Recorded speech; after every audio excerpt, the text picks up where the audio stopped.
Hukum kelima. Begitu banyak hal tergantung dari reputasi. Jagalah reputasi Anda dengan nyawa Anda. Pertimbangan. Reputasi adalah landasan kekuasaan.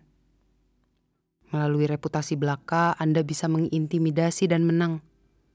Namun demikian, sekali reputasi itu hilang, Anda menjadi rapuh dan pasti diserang dari segala sisi. Ciptakanlah reputasi yang tidak bisa diserang. Senantiasalah bersikap waspada terhadap potensi serangan dan gagalkan mereka sebelum mereka muncul. Sementara itu, belajarlah untuk menghancurkan musuh Anda dengan menguak lubang-lubang reputasi mereka sendiri. Setelah itu, menyingkirlah dan biarkan orang banyak menilai mereka. Ketaatan kepada hukum ini bagian pertama. Selama perang 3 kerajaan di Cina, 207 sampai 265 Masehi, Jenderal Besar Chu Koliang yang memimpin pasukan tentara kerajaan Shu mengerahkan tentaranya yang berjumlah besar ke sebuah kamp yang jauh selagi ia beristirahat di sebuah kota kecil bersama sejumlah tentara. Tiba-tiba para prajurit jaga bergegas masuk sambil membawa berita mengejutkan bahwa pasukan tentara musuh yang terdiri dari 150.000 lebih pasukan di bawah pimpinan Sima Yi sedang mendekat. Dengan hanya 100 tentara untuk melawan musuh, situasi yang dihadapi Chu Koliang buruk. Musuh akhirnya pasti menangkap pemimpin terkemuka ini. Tanpa meratapi nasibnya atau membuang-buang waktu untuk mencari tahu bagaimana ia ditangkap, Liang memerintahkan pasukannya untuk menurunkan bendera mereka, membuka gerbang kota, dan bersembunyi. Kemudian ia sendiri duduk di bagian dinding kota yang paling mencolok sambil memakai jubah biksu Tao. Ia menyalakan kemenyan, memetik kecapinya, dan mulai bersenandung. Beberapa menit kemudian, ia bisa melihat banyak tentara musuh mendekat bagaikan barisan tentara yang tidak kunjung habis. Sambil berpura-pura tidak menyadari mereka, Liang terus menyanyi dan memetik kecapi. Pasukan tentara itu segera berdiri di gerbang kota. Di depan mereka berdiri Sima Yi yang langsung mengenali pria yang duduk di depan dinding itu. Walaupun demikian, meskipun tentaranya sangat ingin memasuki kota yang tidak dijaga itu melewati gerbang yang terbuka itu, Sima Yi bimbang menahan mereka dan mengamati Liang di dinding. Kemudian ia memerintahkan mereka agar segera mundur dengan cepat. Interpretasi. Chu Koliang dikenal dengan julukan Naga Tidur. Prestasinya yang luar biasa dalam perang 3 kerajaan sudah legendaris. Sekali waktu seorang pria yang menyatakan dirinya sebagai letnan musuh yang tidak setia datang ke kampnya untuk menawarkan bantuan dan informasi. Liang langsung menyadari bahwa situasi itu adalah sebuah jebakan. Pria itu adalah seorang desertir palsu dan sebaiknya dihukum pancung. Tetapi pada menit terakhir, saat kapak hampir dijatuhkan, Liang menghentikan hukuman mati itu dan menawarkan menyelamatkan nyawa pria itu jika ia setuju menjadi agen ganda. Karena bersyukur dan ketakutan, pria itu setuju dan mulai memberi informasi palsu kepada musuh. Liang memenangkan banyak perang berturut-turut. Pada kesempatan lain, Liang mencuri segel militer dan menciptakan dokumen-dokumen palsu untuk mengerahkan pasukan musuhnya ke lokasi-lokasi yang letaknya jauh. Setelah pasukan itu dikerahkan, ia bisa merebut 3 kota besar. Jadi ia mengendalikan seluruh koridor kerajaan musuh. Ia juga pernah menipu musuh agar percaya bahwa salah seorang jenderal terbaiknya adalah seorang pengkhianat, lalu memaksa pria itu kabur dan menggabungkan kekuasaannya dengan Liang. Si naga tidur dengan hati-hati memupuk reputasinya sebagai pria terpintar di Cina yang selalu memiliki persediaan trik. Sekuat senjata manapun, reputasinya membuat musuhnya takut kepadanya. Sima Yi pernah berperang melawan Chu Koliang lusinan kali, dan ia mengenalnya dengan baik. Ketika ia datang ke kota kosong itu dan Liang sedang berdoa di dekat dinding, ia terperangah.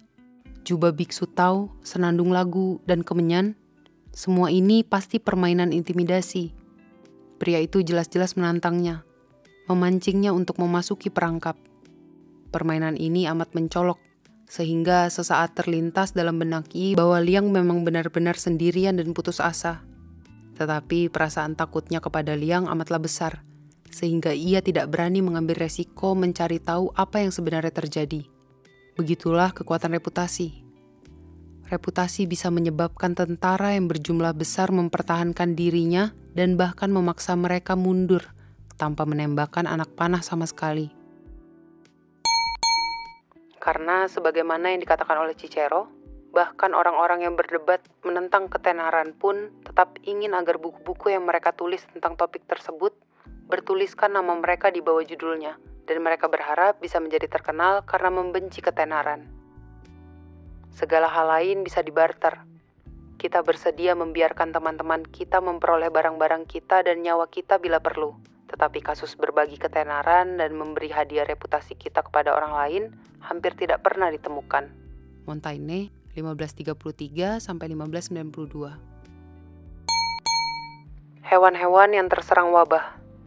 Suatu epidemi yang menakutkan yang dikirimkan ke bumi oleh surga untuk melampiaskan amarahnya kepada dunia yang penuh dosa, yang disebut dengan julukan yang patut diterimanya, yaitu wabah. Wabah mematikan yang merenggut nyawa banyak korban telah menyerang setiap hewan dengan kekuatan penuh. Tidak semua hewan mati, tetapi mereka sudah kehilangan semangat hidup. Dan tidak ada satupun hewan yang masih berusaha berjuang membakar semangat hidup mereka yang sudah hampir padam. Tidak ada makanan apapun yang membangkitkan selera mereka. Serigala dan rubah tidak lagi menjelajah untuk mencari mangsa yang tak berbahaya dan tak berdaya. Dan burung dara tidak mau bergaul dengan burung dara lain, karena cinta dan sukacita telah melayang pergi. Akhirnya si singa mengepalai pertemuan dan berkata, "Teman-teman tersayang, aku yakin bahwa atas kehendak surgalah kita para pendosa ditimpa kesengsaraan. Karena itu, biarlah salah satu di antara kita yang paling banyak berdosa menjadi korban amarah surgawi. Dan biarlah dia menjadi korban demi menyelamatkan kita semua. Karena sejarah mengajarkan kepada kita bahwa di tengah krisis semacam ini, kita harus memberikan kurban semacam itu. Tanpa menipu diri dan dengan teliti, marilah kita geledah nurani kita. Seingatku, tanpa mempersoalkan selera makanku yang serakah, aku telah menyantap banyak domba yang tidak pernah menyakitiku dalam hal apapun, dan bahkan pernah mencoba memakan penggembala. Karena itu, bila perlu, biarlah aku mati. Namun kurasa kalian juga sebaiknya mengakui dosa-dosa kalian. Barulah adil jika kita semua berusaha sekuat tenaga untuk memilih yang paling bersalah di antara kita." "Tuan, Anda adalah raja yang terlalu baik," sahut si serigala. "Keraguan Anda menunjukkan kebijaksanaan Anda. Apakah melahap domba, gerombolan ternak yang kotor dan vulgar itu merupakan dosa? Tidak, Tuan. Mereka malah merasa terhormat dilahap oleh Tuan. Sementara menyangkut para penggembala itu, bisa kita katakan bahwa mereka pantas menerima nasib terburuk karena mereka adalah kelompok yang merencanakan hendak menguasai dan mengeksploitasi kita." Itulah jawaban si serigala, dan sorak-sorai pun terdengar riuh rendah. Namun tidak ada satupun hewan yang berani mengkritik pelanggaran si macan, beruang, dan hewan besar lain yang paling tidak bisa dimaafkan. Mereka setuju bahwa masing-masing hewan dari ras rendah apapun benar-benar baik. Kemudian tibalah giliran si keledai yang mengatakan, "Aku ingat bahwa aku pernah melintasi padang rumput sebuah biara saat lapar. Di sana ada banyak rumput. Dan selain itu aku yakin bahwa setan keserakahan menyergapku. Jadi aku menyantap sedikit rumput itu, padahal sejujurnya aku tidak berhak memakannya sama sekali." Semua hewan yang hadir beramai-ramai menyerang si keledai. Seekor serigala yang cukup berpengetahuan bersaksi bahwa hewan terkutuk itu harus menjadi korban amarah mereka, penyebab penderitaan mereka yang menyedihkan yang bermuka tebal. Mereka menilai bahwa si keledai hanya cocok dihukum di tiang gantungan. Alangkah keji si keledai yang memakan rumput milik orang lain. Hanya kematiannya saja yang bisa menebus kejahatan yang amat keji itu. Dan itulah yang terjadi kemudian. Tergantung dari kedudukan sosial Anda, hukum akan menilai Anda hitam atau putih. The Best Fables of La Fontaine, Jean de La Fontaine, 1621-1695. Ketaatan kepada hukum ini, bagian kedua. Pada tahun 1841, PT Barnum yang masih muda yang sedang berusaha membentuk reputasinya sebagai pemain pertunjukan perdana di Amerika, memutuskan membeli Museum Amerika di Manhattan dan mengubahnya menjadi museum yang dipenuhi koleksi barang-barang aneh yang akan mengamankan ketenarannya. Masalahnya, ia tidak punya uang. Museum itu meminta harga $15.000, tetapi Barnum bisa mengajukan proposal yang menarik bagi para pemilik institusi tersebut, meskipun proposal itu membarter uang tunai yang harus ia bayarkan di muka dengan lusinan jaminan dan referensi. Para pemilik museum itu mengadakan kesepakatan verbal dengan Barnum. Tetapi pada menit terakhir, mitra utama museum itu berubah pikiran.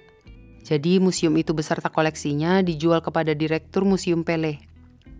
Barnum berang, tetapi mitra utama museum itu menjelaskan bahwa bisnis adalah bisnis. Museum itu telah dijual kepada Direktur Museum Pelé karena mereka memiliki reputasi, sedangkan Barnum tidak memilikinya. Barnum langsung memutuskan bahwa jika ia tidak memiliki reputasi untuk diandalkan, satu-satunya jalan lain yang bisa ia tempuh adalah merusak reputasi Museum Pelé. Karena itu, ia meluncurkan kampanye fitnah dengan menulis surat ke surat-surat kabar dan menyebut para pemilik museum sebagai sekelompok direktur bank payah yang tidak tahu cara mengelola museum atau menghibur orang. Ia memperingatkan publik agar tidak membeli saham Pelé karena pembelian museum lain oleh para pemilik museum Pelé pasti mengurangi modal mereka. Kampanye itu efektif, jadi saham mereka menukik drastis. Dan karena tidak ada lagi orang yang percaya kepada neraca dan reputasi Museum Pelé, para pemilik Museum Amerika mengingkari kesepakatan mereka dan menjual museum itu kepada Barnum. Membutuhkan waktu bertahun-tahun bagi Museum Pelé untuk memulihkan reputasinya, dan mereka tidak akan pernah melupakan tindakan Barnum. Tuan Pelé sendiri memutuskan menyerang Barnum dengan membangun reputasi, hiburan tingkat tinggi, dan mempromosikan program-program museumnya sebagai program yang lebih ilmiah daripada program museum saingannya yang vulgar. Pesona hipnotis adalah salah satu daya tarik ilmiah Pelé, dan selama beberapa saat program itu menarik perhatian banyak orang dan sangat sukses. Untuk menyerang balik, Barnum memutuskan menyerang reputasi Pelé lagi. Barnum mengatur pertunjukan hipnotis saingan di mana ia sendiri tampaknya menghipnotis seorang gadis kecil. Setelah gadis kecil itu tampaknya telah terhipnotis, ia mencoba menghipnotis beberapa orang penontonnya. Tetapi betapapun kerasnya ia berusaha, tidak ada seorang pun penonton yang berhasil dihipnotis, dan banyak penonton mulai tertawa. Barnum yang frustasi akhirnya mengumumkan bahwa untuk membuktikan bahwa gadis kecil itu benar-benar terhipnotis, ia akan memotong salah satu jarinya tanpa sepengetahuannya. Tetapi saat Barnum mengasah pisaunya, mata gadis itu terbuka dan ia kabur, membuat penonton senang. Barnum mengulangi pertunjukan ini dan parodi-parodi lain selama beberapa minggu. Tidak lama kemudian, tidak ada seorang pun yang bisa menganggap serius pertunjukan Pelé. Jadi jumlah penontonnya pun turun drastis. Dalam waktu beberapa minggu saja, pertunjukan Pelé ditutup. Selama beberapa tahun berikutnya, Barnum membangun reputasi atas keberaniannya dan kecakapan menggelar pertunjukan yang sempurna, yang bertahan seumur hidupnya. Di lain pihak, reputasi Pelé tidak pernah pulih. Interpretasi. Barnum menggunakan dua taktik yang berbeda untuk merusak reputasi Pelé. Taktik pertamanya sederhana. Ia menabur keraguan tentang stabilitas museum itu dan kesanggupan museum itu untuk melunasi hutangnya. Keraguan adalah senjata yang paling dahsyat. Setelah Anda menggunakannya dengan menebar gosip-gosip miring, musuh Anda menghadapi dilema yang buruk. Di satu pihak, mereka bisa menyangkal gosip itu, bahkan membuktikan bahwa Anda telah memfitnah mereka. Tetapi selapis kecurigaan pasti tetap tersisa di benak publik. Mengapa membela diri mereka dengan amat sekuat tenaga? Mungkinkah gosip itu dilandaskan kepada suatu kebenaran? Jika di lain pihak, mereka mengambil jalan lain dan mengabaikan Anda, keraguan yang tidak terbukti itu bahkan pasti lebih kuat lagi. Jika dilakukan dengan benar, menebar gosip bisa membuat rival Anda amat berang dan gusar, sehingga dalam membela diri, mereka akan melakukan sejumlah kesalahan. Inilah senjata yang sempurna bagi orang-orang yang tidak memiliki reputasi untuk dirusak. Setelah Barnum akhirnya memiliki reputasi sendiri, ia menggunakan taktik kedua yang lebih halus, yaitu demonstrasi hipnotis palsu. Ia mengolok-olok reputasi saingannya. Taktik ini juga luar biasa sukses. Setelah Anda membangun landasan penghormatan yang mantap, Mengolok-olok musuh Anda menyebabkan ia membela dirinya dan lebih menarik perhatian kepada Anda, meningkatkan reputasi Anda. Pemfitnahan dan penghinaan terang-terangan terlalu mencolok untuk dilakukan pada tahap ini. Kedua tindakan tersebut buruk dan mungkin lebih merugikan Anda, alih-alih membantu Anda. Tetapi ejekan dan olok-olok halus mengusulkan bahwa Anda memiliki harga diri yang cukup kuat untuk menertawakan saingan Anda. Kedok jenaka bisa menjadikan Anda seorang penghibur yang tidak berbahaya saat Anda merusak reputasi saingan Anda. Lebih mudah menangani hati nurani yang buruk daripada reputasi yang buruk. Friedrich Nietzsche, 1844 sampai 1900.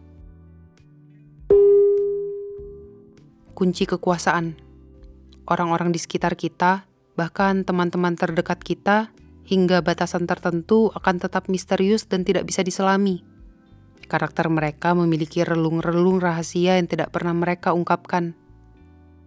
Hal-hal yang tidak kita ketahui tentang orang lain bisa mengusik kita jika kita cukup lama memikirkannya, karena tindakan itu akan membuat kita mustahil benar-benar menilai orang lain. Jadi kita lebih memilih mengabaikan fakta ini dan menilai orang berdasarkan penampilan luar mereka, sesuatu yang paling terlihat jelas di mata kita. Baju, gerak-gerik, kata-kata, dan tindakan mereka. Di dunia sosial, penampilan adalah barometer hampir semua penilaian kita.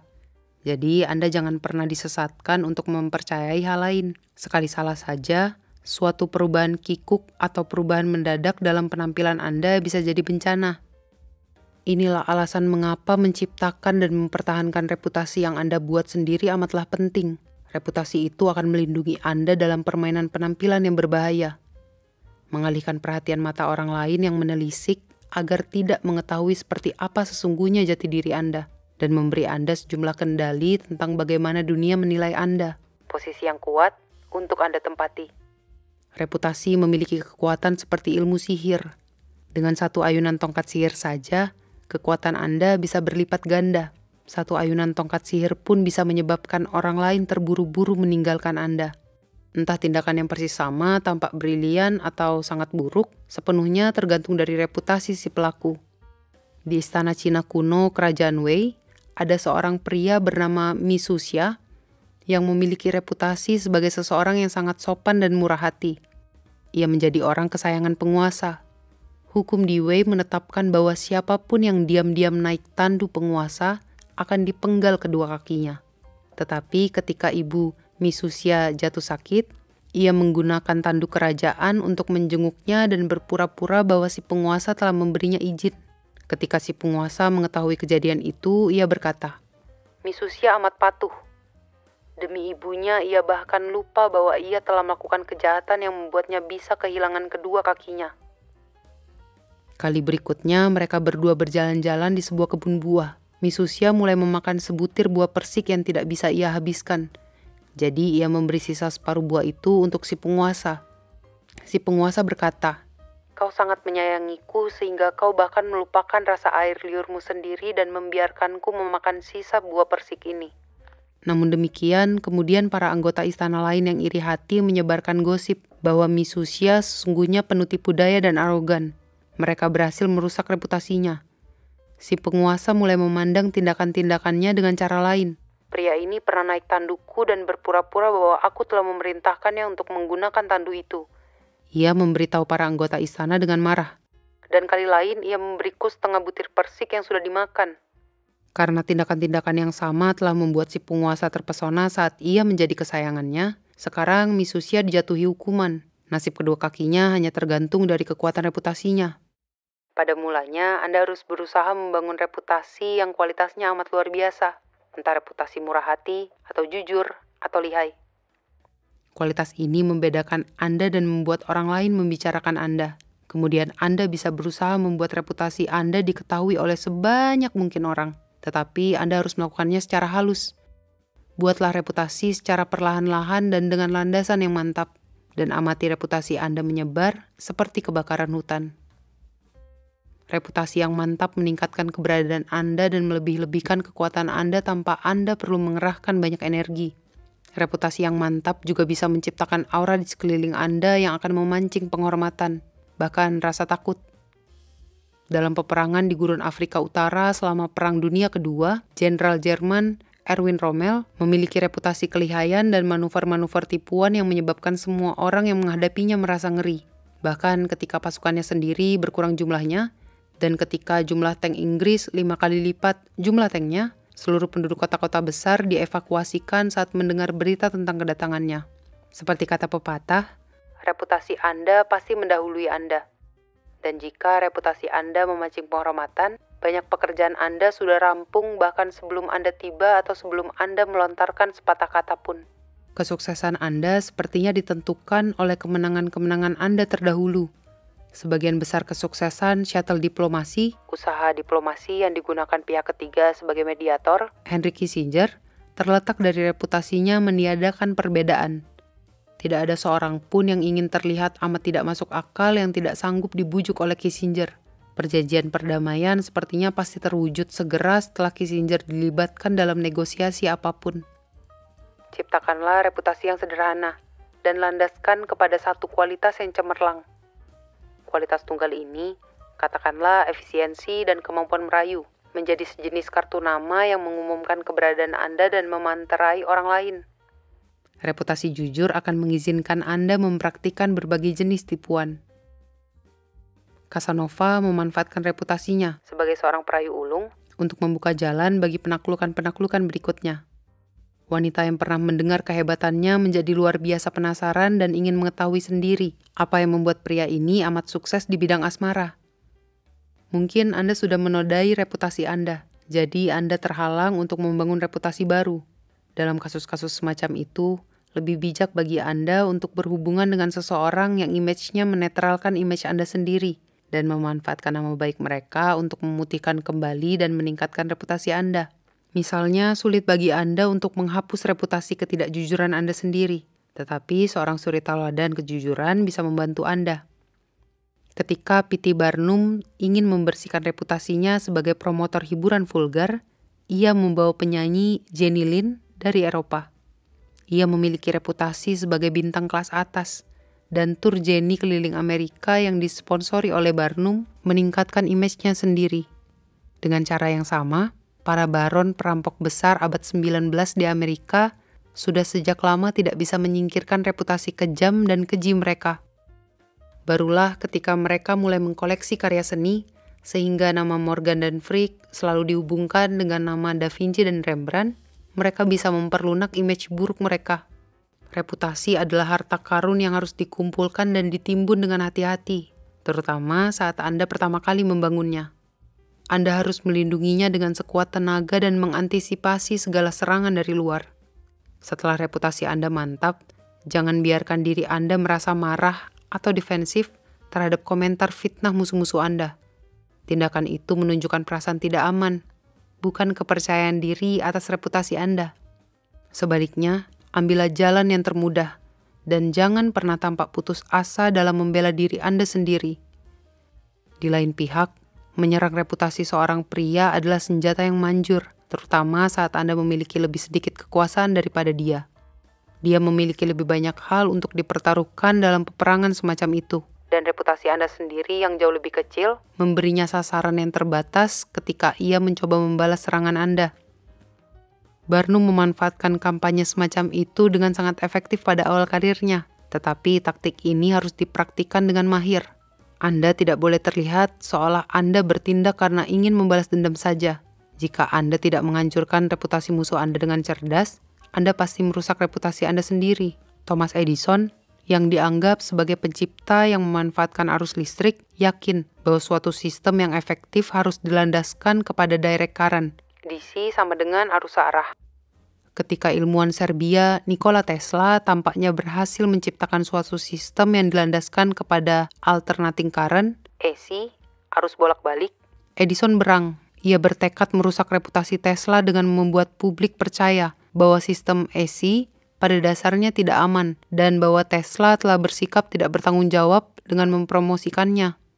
Ia bertekad merusak reputasi Tesla dengan membuat publik percaya bahwa sistem AC pada dasarnya tidak aman, dan bahwa Tesla telah bersikap tidak bertanggung jawab dengan mempromosikannya.